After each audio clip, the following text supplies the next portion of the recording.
to The Nitty Gritty. We're your hosts. My name is Allicea. And I'm Ash. And this past weekend was a very, very eventful Australian Grand Prix. There was a lot of red flags, lots of DNFs. So let's get into, well, before we get into it. Before that, actually. The Australian Grand Prix weekend was just insane. Like, what was going on, like, in the paddock? Did you see all the weird photos, like Max in a wig? Yeah, I was like, what is this? Who? I'm like, is this real or is this an edit? Question mark. Very much real. Yeah.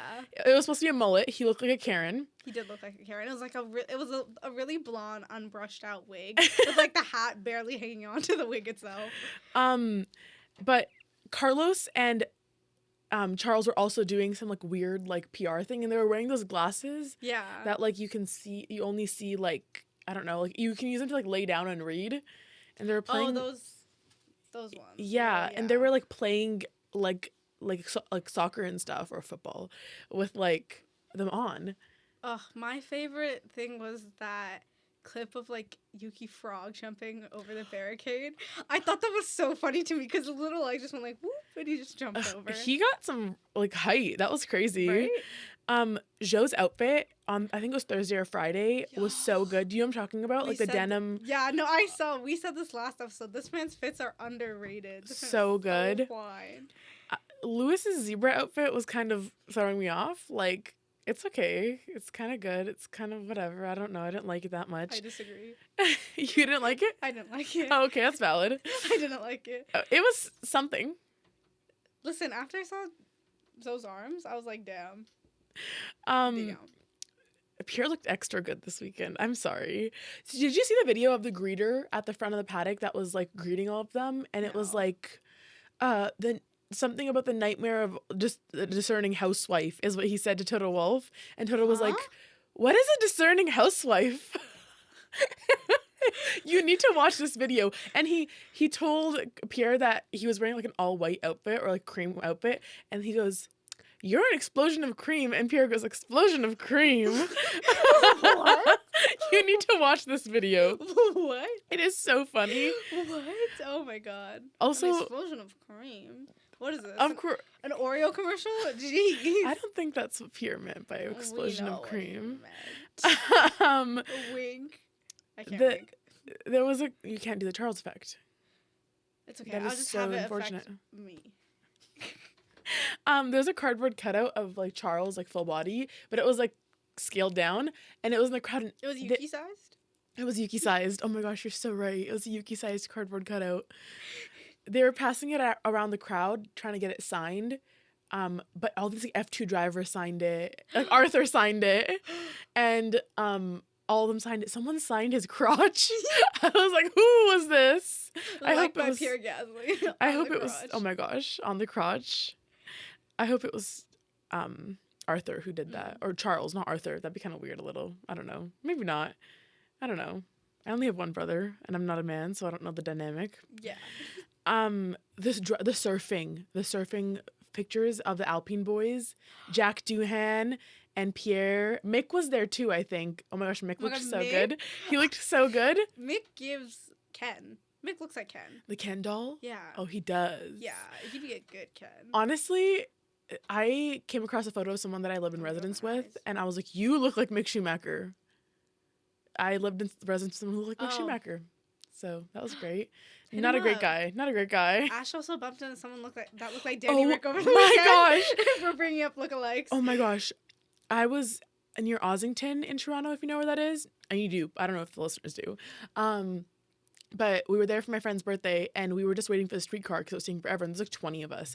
And we're waiting at the streetcar stop, and there's a restaurant there, and it has like a takeout window. And we're like, what is this? And we're like looking, you can like see them working in the kitchen. So we start looking, and then we see it's a window, and we're like, oh my gosh, no. And we back away. But then someone else, like this guy that we're with, he starts taking pictures with all the like cooks. And like, literally they open the window and they start taking pictures together. And this man who looks like Daniel Ricciardo is taking pictures with like one of my friends. And I go, oh my gosh, you look like Daniel Ricciardo. And he starts laughing, blah, blah. And all of these, like, all of the kitchen people start coming towards the window. And they're like, oh my gosh, show me the photo. I'm showing the picture of Daniel Ricciardo. And this one guy comes out and he's like, oh, like, you're saying he looks at Daniel Carter, right? He's like, yeah, he gets it all the time. Like, he hates it. And I'm like, why do you hate it? That is a compliment. Daniel Carter is so good looking. And he was like, that's what I tell him. It's such a good compliment. Like, he's attractive The people's looking. princess. Exactly. But this man, oh my gosh, Allicea, I cannot. He looked exactly like him, and he was very nice. He gave my friend free hummus for her birthday. And like Free hummus. and like then later I did some sleuthing because I'm crazy, and I found out he like is literally the chef at that restaurant, like the lead chef. Oh. So like that was crazy. Actual show. No, we're not gonna go into any more detail. Sorry, never mind. I'm scared if anyone ever sees this and they know what I'm talking about, that I'm gonna expose myself for being Joe Goldberg. I don't really have. Oh, yesterday, a documentary came out about Max. Released a documentary yesterday. I didn't watch it. I don't remember what it's called. Something New about episode like coming soon. Review of this documentary. But apparently, like his whole family is being interviewed in it. Kelly's being interviewed in it. Your face. Sorry. Wait. Who released this? Via Play. He has like a deal with this. He's one of the they're one of the sponsors on the car. So is it like about his like early life, or is it about his racing? No, it's about like his championship stuff. Oh. It's something about a champ. I don't know. Do you something know of if it a was something champion. that he had asked for, or was it something that they had pitched? Oh, they have a lot of documentaries about him. Like they have a docuseries about him. They have a docuseries about Nick DeVries. Nick. So I was like, okay, I think they're just trying to Interesting. get their check. I wonder what this is like in comparison to the Drive to Survive like narrative. Like what this. I know. And how Red Bull utilizes like whatever this is going to be, like focused on Max and Drive to Survive. Yeah, Yeah. that's a great question. Well, All I have to say is I don't know what was going on in Australia. It was actually like everyone was on something. no, it was like, I don't know. It just felt like a fever dream, especially because it was like 3 o'clock in the morning for us while we were watching it. It was kind of just like, damn, I really want to go to bed, but literally, I don't know. Let's get into it, shall we? The free practice. Okay. First of all, back to Yuki. The pink pants he was wearing for pre-practice looked great. Loved it. I tuned in a little bit late, and Alex was sandwiched by the Astons, and I was like, Alex, what are you doing here? Ariana, what are you doing here? Ariana, what are you doing here? Let's see. Perez was having issues just throughout everything all the time, every day. He like near missed the wall a couple times during free practice, and then Max had reported like terrible gear shifts and like rear brake trouble, and like you can see this on like him exiting turn 11, and like had a little spin at turn 4. It was a little messy. Yeah, the spin, he was like, these tires are shit now. Like, Yeah. there were so many, like, lockout patches on. What are they called? I don't know. Flat patch? I don't remember what they're called. But those tires were done. Everyone kept going off at, like, one. I don't remember what corner it was. But everyone was mowing the lawn. Everyone was going off. Yeah. Everyone was off track. Everyone was just, that turn ate everybody. The grass, mowed. There was a lot of traffic, and it was crazy. Like, I don't know what was going on, but apparently, like, they red flagged it. Yeah. And apparently it was because there was a loss of circuit GPS. Oh. So they couldn't track where the cars were on the track. Oh. So it was causing a lot of issues with traffic and stuff because they didn't know where the drivers were. That makes a lot of sense now. Oh, that's it. I didn't know that. Yeah, I don't know. Interesting. So then, yeah, I guess I can't tell you how far ahead or how far behind someone is from you. So then everyone's kind of just like going based off of what they see. Exactly, and you can't really see anything. Much. Yeah. Damn. Logan's car shut off on the side of the track. He did pull up really well. I was like, okay, like intuition, because his car shut off. Like it just stopped. It was done. The Williams said, "I'm done. I don't want to be here anymore." But Lewis went second. That was crazy. That was pretty. So yeah, they had worked on the car over the weekend, and I was like, damn. I haven't seen this in a while. Lewis literally anywhere above like P5. Haven't seen it in a hot second. They're faster than the Ferraris. Do you know how much pain that causes me? The session was red flagged again, I think because of Logan's car. I don't remember actually. But so I know in like P3 there was a red flag by the marshals because Nick DeVries' car parts were literally everywhere. I literally don't remember. I'm so sorry. This is the issue with these practices. They're so late at night Yeah. that I'm actually so exhausted whenever they happen. I have no clue what's going on. Some of this I'm just getting off after looking on the F1 app to be like, what happened during this free practice when I wasn't there? When I was a zombie dead, not watching. Yeah. Also, back to mowing the lawn and free practice 2, Lando had also mowed the lawn, and I'm like, he did it first. He did it before Max. Hey, Max is giving the track a little bit of a trim as well. Yeah. It started raining like 15 minutes into FP2, Yeah. and I was like, this is so annoying. I honestly don't remember much about FP2. I feel like it was kind of... Lance also kind of like tapped into the barrier as well at one point. What was going on? Yeah. I feel like there were clearly evident signs of the shit show that was going to be this race, but I chose to ignore them. I was like, it's just a messy free practice. This is what everyone gets for not following Carlos's jet lag plan. Literally, Everyone this was is him coming back to jet-lagged. fight. Have you seen those black and white pictures of Carlos like smirking on Twitter, being like, he planned this? It was. Have you seen it's a picture of him and Alonso, right? Yeah. Oh my gosh, it's so funny. They were friends until they weren't. And we'll get into why they're not friends anymore.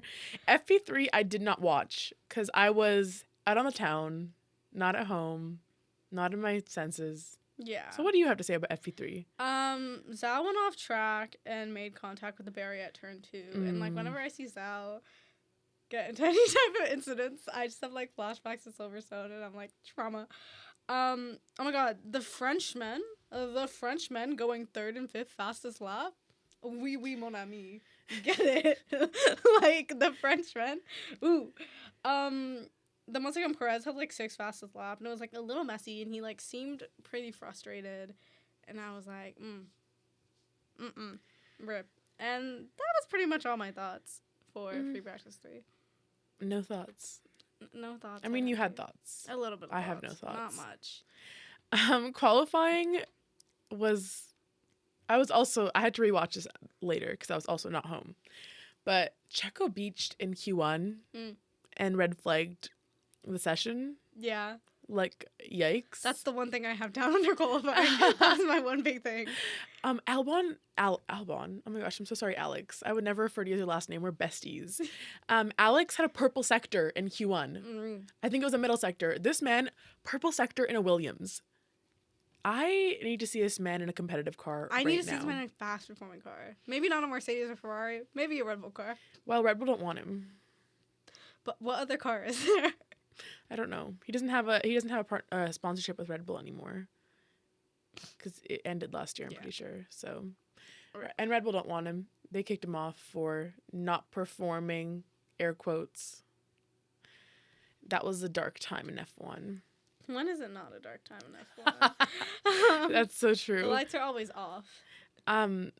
Piastri was out in Q1. P16 is home race. Yeah. That's so sad. Yeah. Q2, Lando was in gravel, but he didn't get beach. He just kicked up gravel all over the track, you know. I always think about when they get in the gravel, about how it gets inside the car. Yeah. And I've heard about how, like, when that happens, mechanics get really, like, upset with the driver because, like, why would you do that? And sometimes the drivers have to clean it all up. It's like a punishment. I think that's so funny. Like, you ain't going nowhere until you clean this up. Carlos has some experience with that. It also, like, becomes obviously, like, a safety hazard. Because, like, what if it, like, something gets lodged behind, like, brakes or, like, anything? Also, Lando's radio during Q2 being, like, they were like, that's P13. And Lando's just like, I know. I was like, yikes. Just reminding you, in case you forgot. Q3. Gasly in Q3. We used to pray for days like these, for times like these. That was so great. Loved that. Nico in Q3 was crazy. How in a Haas? That's what I'm saying. I'm like, I wonder what that phone call to Gene must have been like. Like, Gene. It's going great. Gene, can you up the budget, maybe? A little bit. Nico was in Q3. Do you see? In the points. Great. Thanks. We were so close to an Alonso pull. So close. I would have killed for an Alonso pull, but it's fine.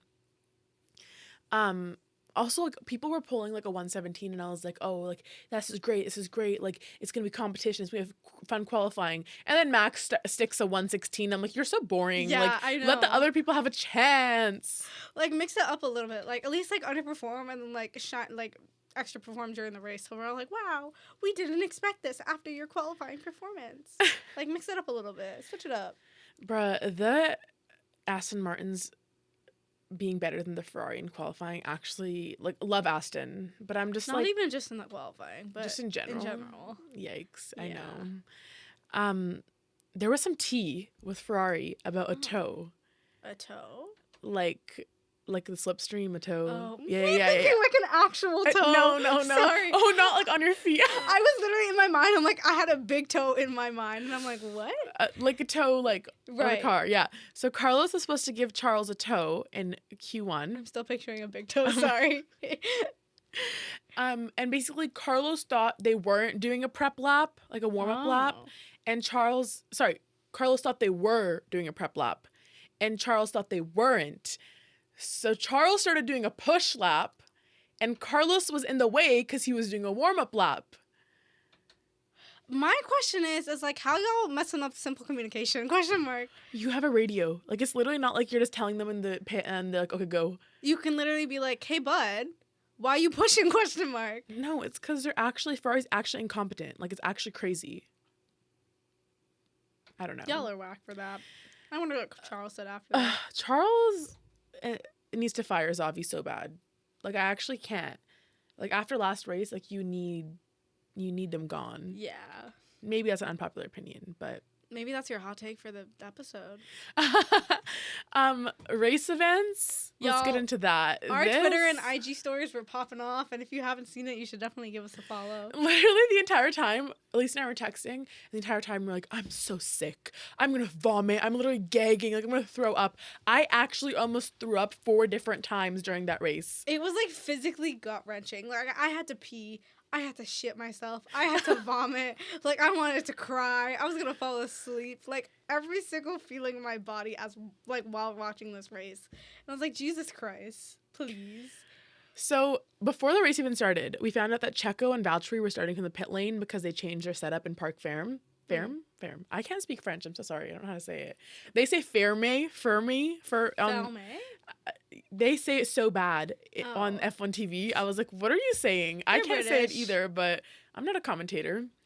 I was watching the drivers parade on Instagram, and you can like see if people you're following are watching it, and Kika was watching it. I was like, this is so sweet. Stop.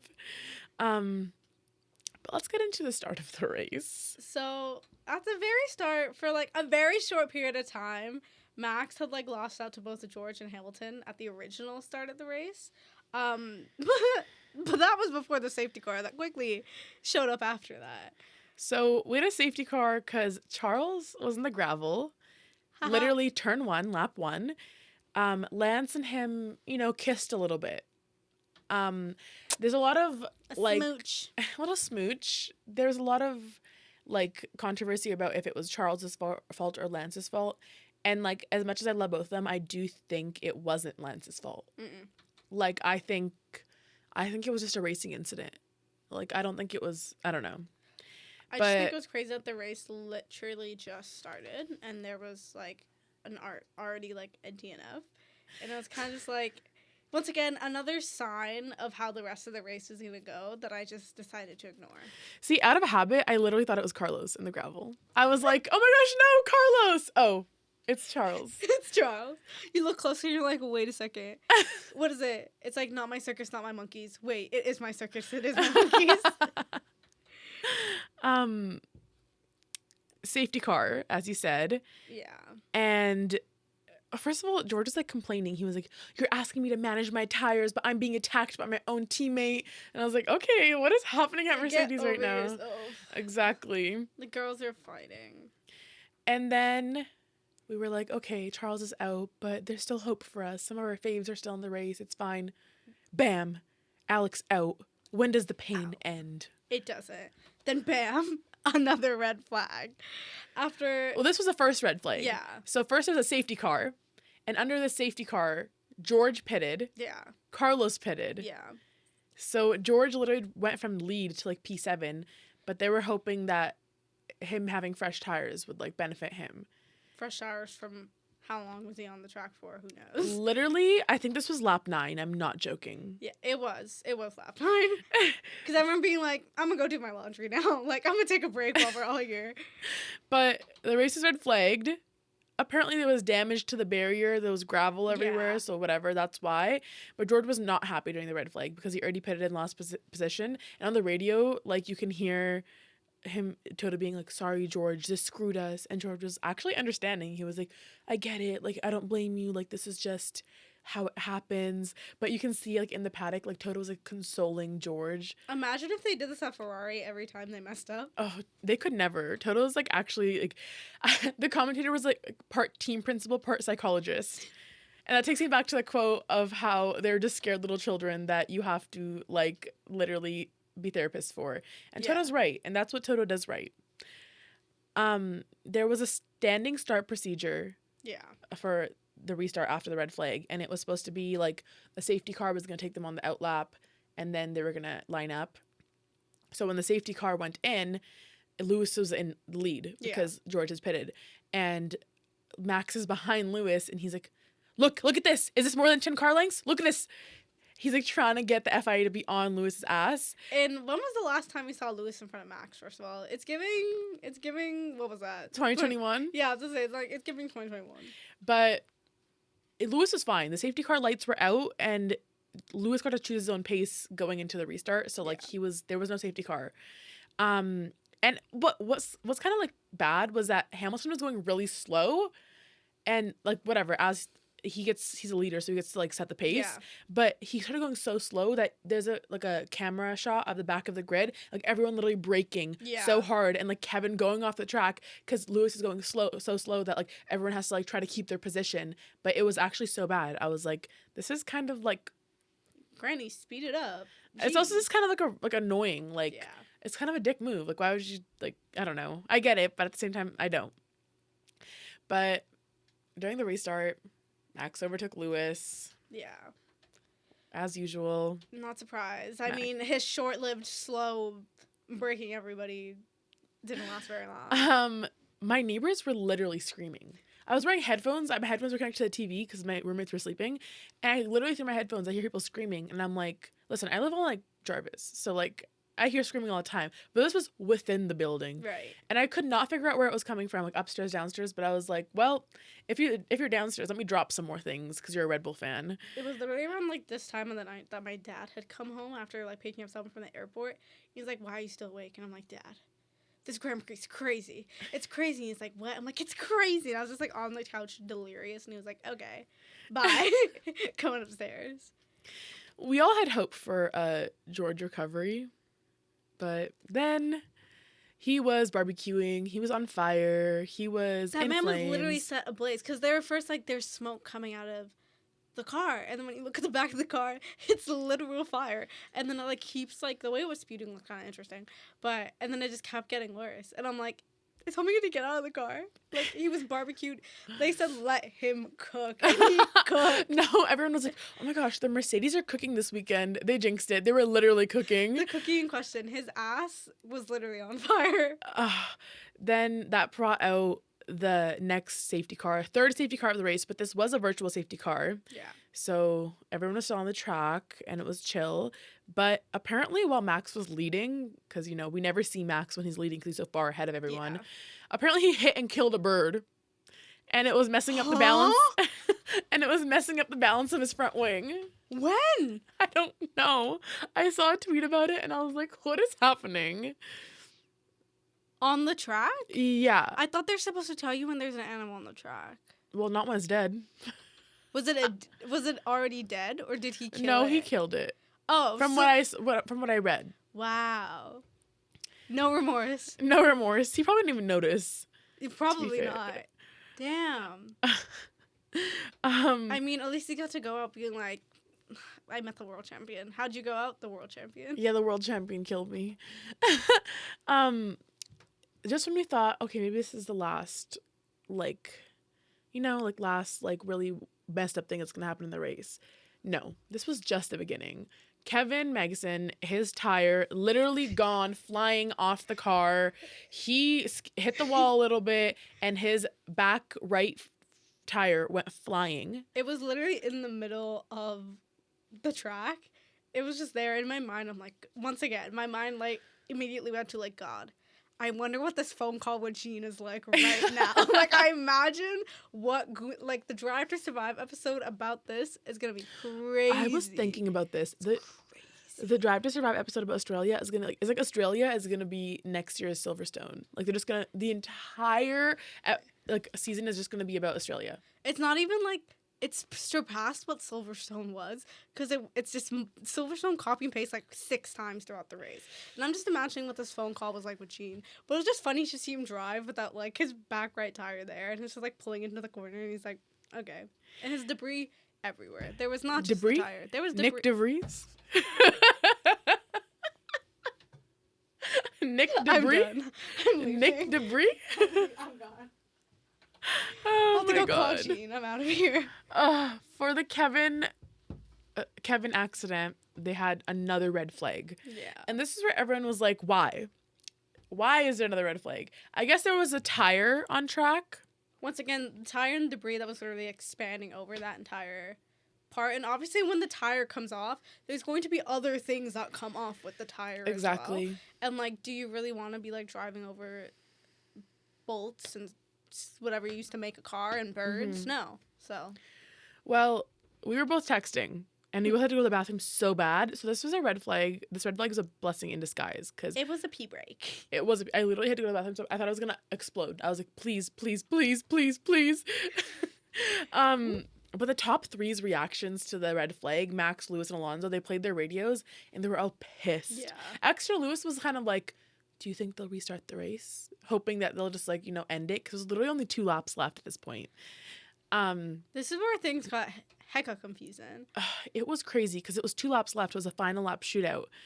And I was just like, what could happen? Because, the starts of a Grand Prix are always the craziest, because it's 20 cars going into one corner. Yeah. Like, throughout the race, it's fine, because everyone's spread out based on pace. Yeah. But at the start, everyone's, like, trying to go into the same corner, right? And I was so scared. Yeah. I was so scared, because I was like, I don't... like, the start of a race is already anxiety-inducing enough, and I would not want to relive that, but we had to. And part of it, I personally feel like there's even more, like, emotion that's coming into this restart. Because I feel like at the start of the race, yeah, you're fighting to maintain, like, position, but you're also fighting to set, like, an impression. Rather, when you have 2 laps left, like, you're fighting to keep where you are now, like, so much more, because there isn't the time that you have to, like, change, essentially, your, like, place on the grid. So I just feel like everyone was going into it with, like, so much anger and, like, emotion, and I feel like you can see that result. And what happens next?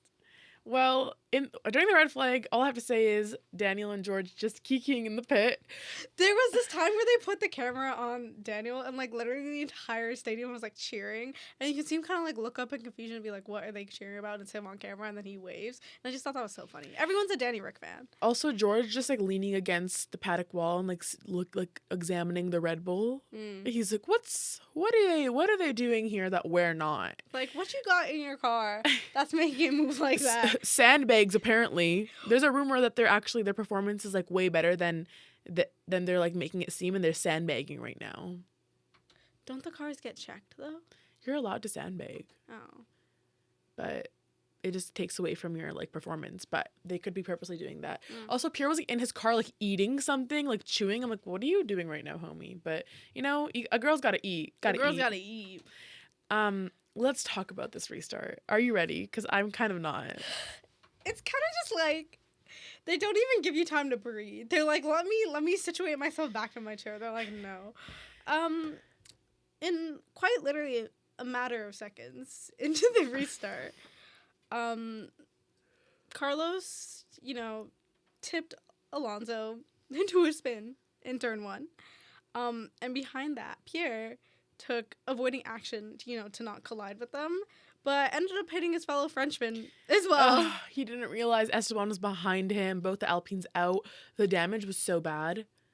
Like, the front wing was literally, like, there was no front wing. You couldn't even tell. He couldn't tell, like, obviously, because his first reaction is going to be to avoid the collision that's already happening in front of him. And he didn't know where anyone was, let alone his own teammate. And then it just happened to have been Esteban that was there. And then at the same time, while Logan ran into the back of Nick DeVries as well. Yeah. And yeah, it was just so many cars out. Literally, like, I think in the whole race, 8 cars DNF'd. Yeah. Only 12 cars were left. And it's like, it's also, it's like sad because like, yeah, like Pierre could have like crashed into anybody else, but I had to take out his own teammate as well. And kind of like taking out their chance. Especially when they're already frenemies. Like, they're recovering frenemies. Please don't do this to them. But I feel like y'all can't fight in a situation like this when literally everyone else is also crashing into each other. That part. So it's kind of just like, don't take it personal. You were just there at the wrong time. Also, after the race, they made them like make a video together, but talking about the race, and they're like smiling, and I'm like, oh. They were stealing the C2 marketing strategy. They were like, this is your getting along shirt. Like, do you know that meme I'm talking about? Yeah. But apparently, FIA was investigating the restart, and the commentators were like, what are they investigating themselves? I was like, that is so real. What are you investigating? There are 4 different possibilities of how we can restart this race. And I'm like, shoddy. What is that? Why are we restarting is my question. Like, the commentators were kind of killing me because I love how they were kind of just like, what are you doing? What is this? Why? The fact that a red flag restart resulted in a red flag restart is actually insane and sick and twisted. Basically, what they did is that restart, they ended up deleting the lap of that restart. Like, oh, that didn't happen. And they were going to go back to the original Control positions. Z. Yeah, literally. The original positions that you were supposed to have for the other restart, we're going to do the same for this one. But I'm like, that's so unfair. Yeah. Because, like, all these people are out now because of the restart you wanted to do. And, like literally millions of dollars of damage that you did. It's going to... Carlos was hit with his 5-second penalty. And the audio...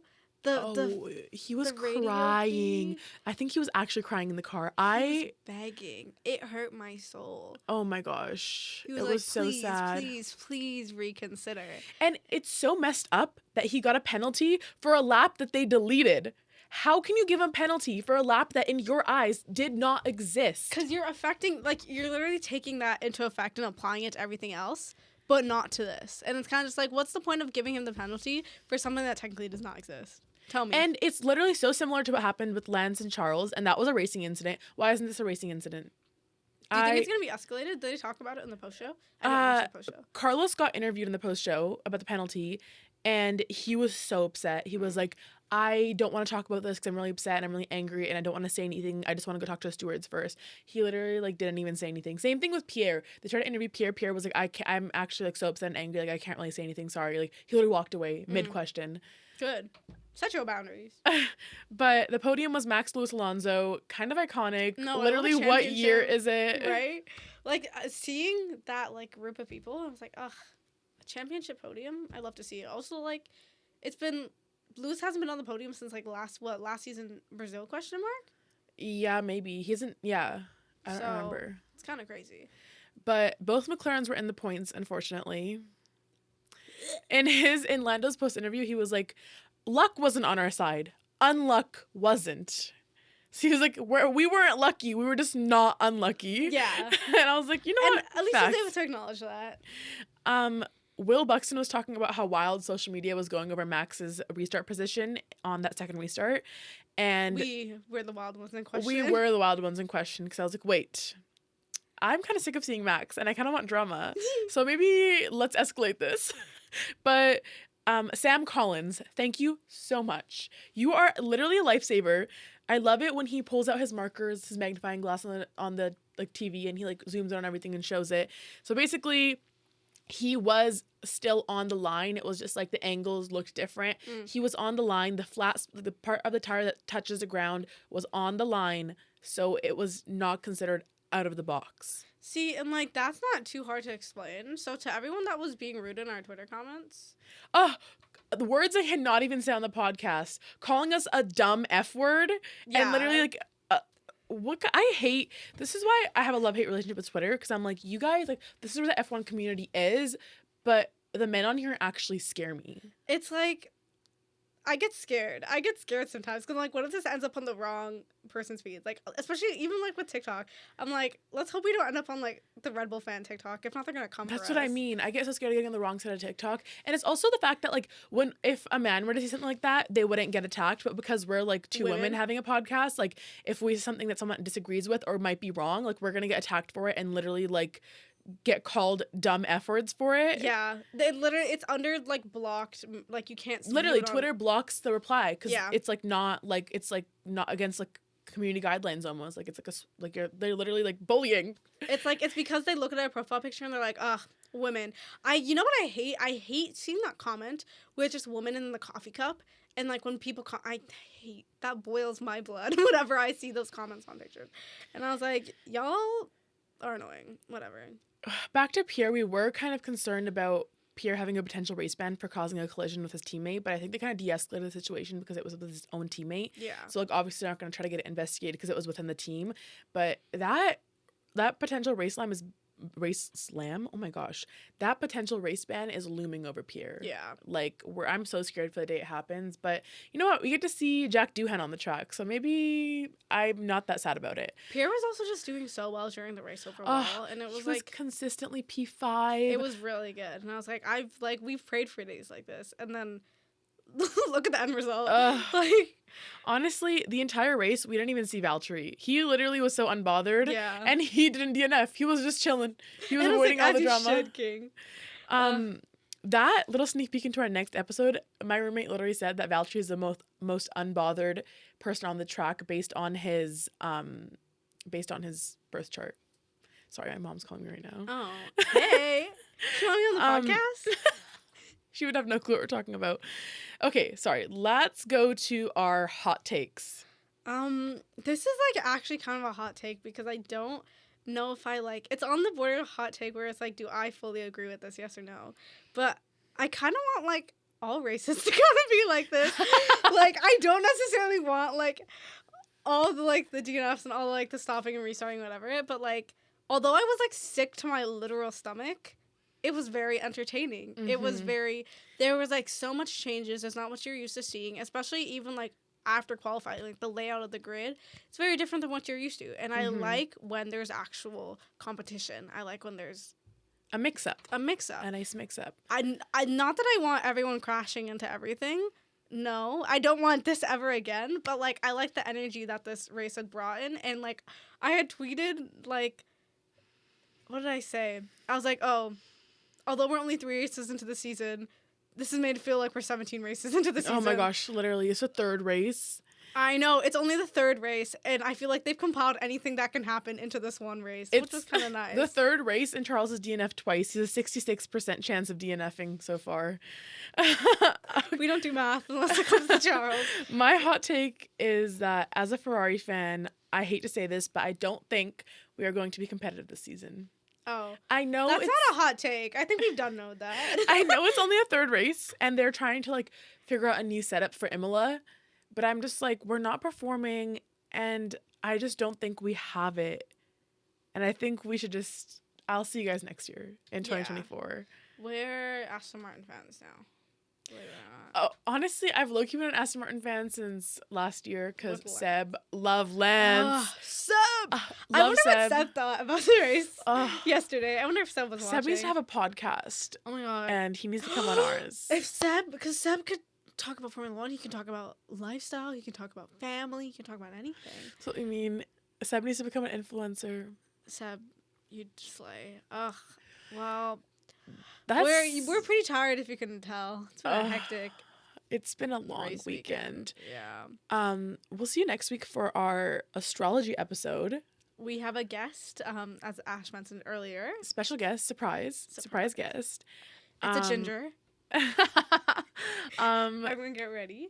And we're just gonna dive deep into astrology. Our podcast is now also on Spotify and Google Podcasts. Google Podcasts. We're working on Apple Music. Apple Music is giving me a hard time. I'm working on it for you Apple Music users. I'm an Apple Music user. I feel you. Don't even worry. But Ash has got you covered. But thank you so much for listening, whether you're on YouTube, Spotify, or Spirit Live. And we'll see you next week. When we get into the nitty-gritty.